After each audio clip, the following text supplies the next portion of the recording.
Yan, good morning po mga kamunting alaga. Nandito kami ngayon sa farm at magmi-mix po tayo ngayon ng pagkain ng manok para kasi mahal po ang feeds ngayon. Kaya kailangan natin ng mga alternatibong pagpakain ng manok. Ito pong atin pong pagpakain, ito yung mga kinayod na puno ng ng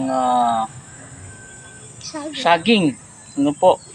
Kinayod po ito at kaya naging pino po. Yan.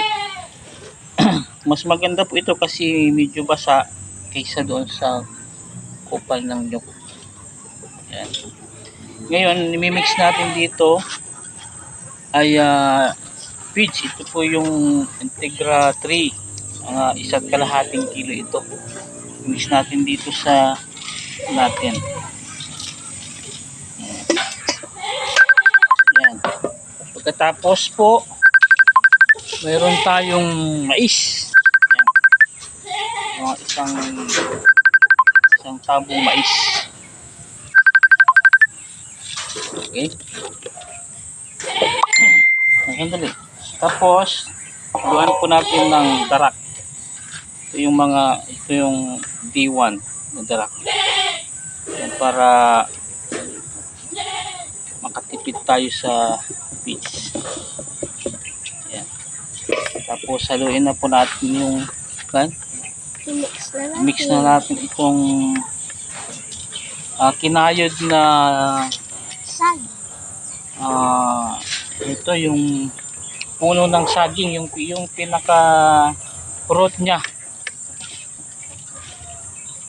Yan o, ganda.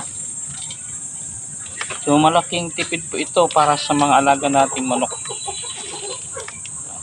Siya po si Raisa, ang aking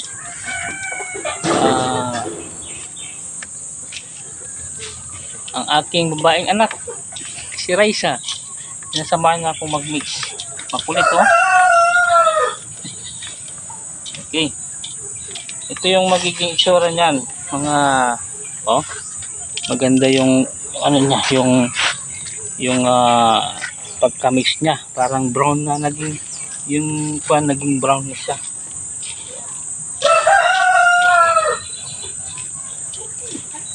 Kasi tapos mayroon siyang mga mix na mga mais. Ito, mga mais.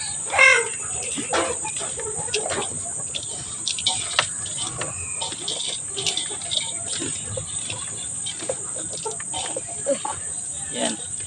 So, maganda po dito sa puno ng saging kasi medyo makatas po yun, hindi po dry.